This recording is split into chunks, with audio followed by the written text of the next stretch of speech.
Okay, now that I've introduced the greenhouse effect, now I'm going to give some background on the history of the discovery of the greenhouse effect.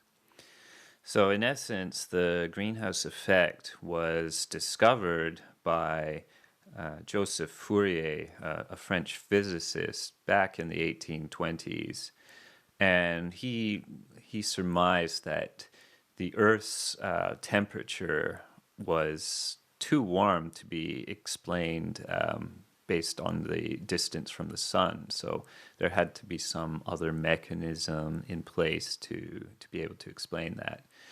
And he noted that while the atmosphere is nearly transmitted to or transparent to the light of the sun, it was less so to longer wavelength radiation. And he didn't really do specific experiments, but he was using his knowledge of physics to be able to explain that. And but it wasn't until about 30 to 40 years later that scientists started to actually make experiments to measure this greenhouse effect. And the first person to publish a paper that described the greenhouse effect was Eunice Foote, who was an American scientist, and she published a paper in 1856 called Circumstances Affecting the Heat of the Sun's Rays. And that was published in the American Journal of Science.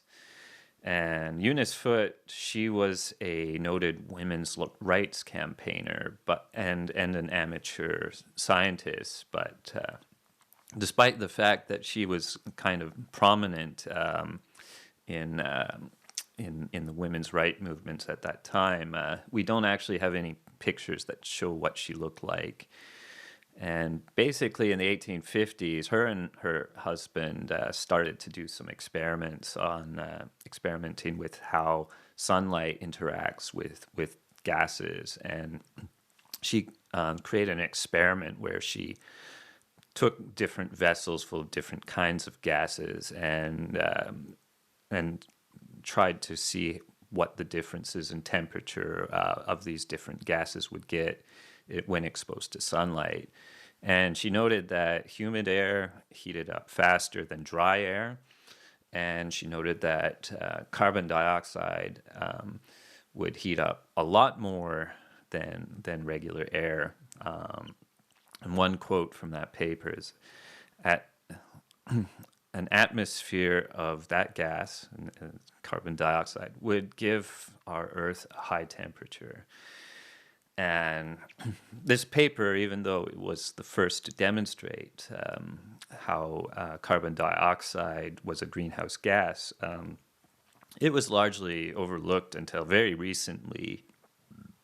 And there's kind of three reasons for that. And the first reason, of course, is that she was a woman, and the second reason is that she was an amateur scientist, and the third was that Europeans were biased against American scientists. And like I showed in the first episode, in the conflict between Maria Graham and Greeno, there was definitely a bias against women participating in science in the 1800s. And it's pretty easy to believe that would have contributed to the fact that this paper was overlooked. Like, I don't think she was even allowed to present it at a scientific conference. So, that's definitely part of it. It's not that women were not participating in science at that time, but they didn't have the same level of access as men did. And the second part, though, I think also really contributed, is that she was just an amateur. So a lot of the scientists who were really prominent at that time were were very popular members of the upper classes, and they could really advocate for their results. And Eunice Foote would not have been able to do that, even though her husband was also a very prominent member of the upper class in America.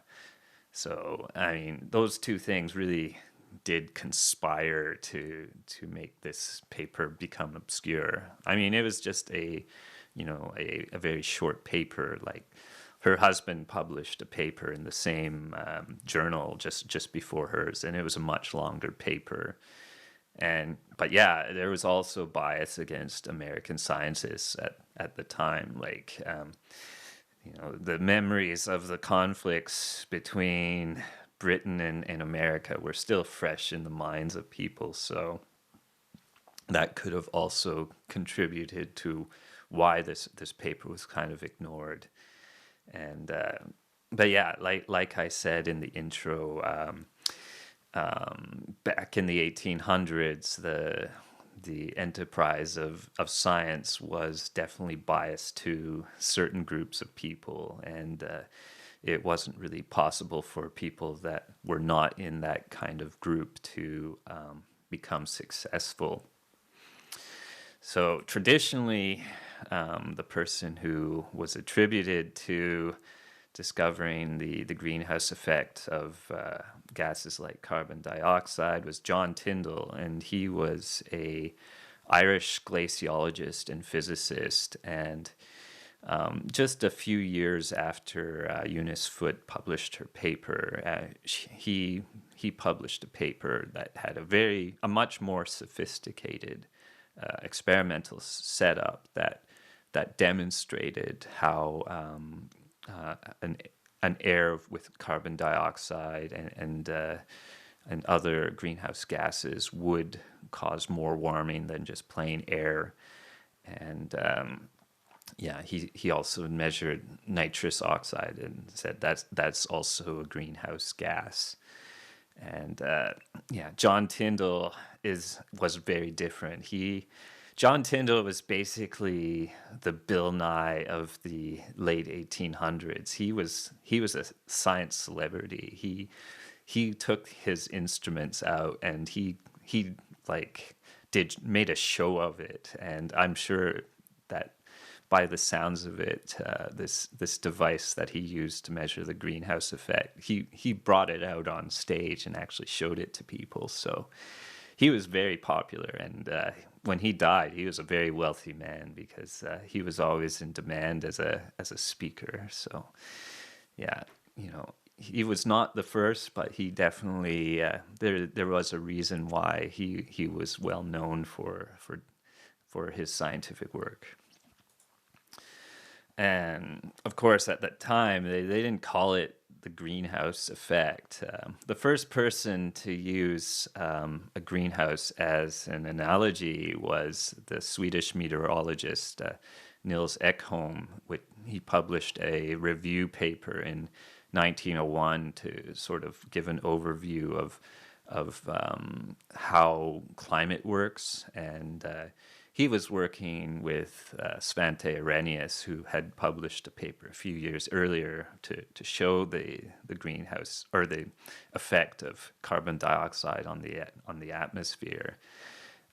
So yeah, he was the first to use greenhouse as an analog, and he stated, "The atmosphere may act like the glass of a greenhouse, letting through the light rays of the sun relatively easy and absorbing a great part of the dark rays emitted from the ground, and it thereby may raise the mean temperature of the Earth's surface."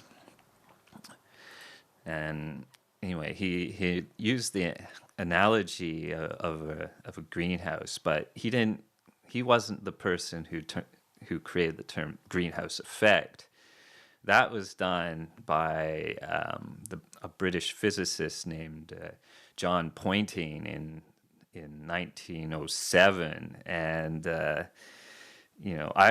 read his paper. It was basically a comment on a paper by Percival Lowell, who Percival Lowell was very famous for popularizing the idea that Mars had intelligent life on it, and he published a paper to demonstrate that the climate on Mars would be warm enough for life to exist, and basically pointing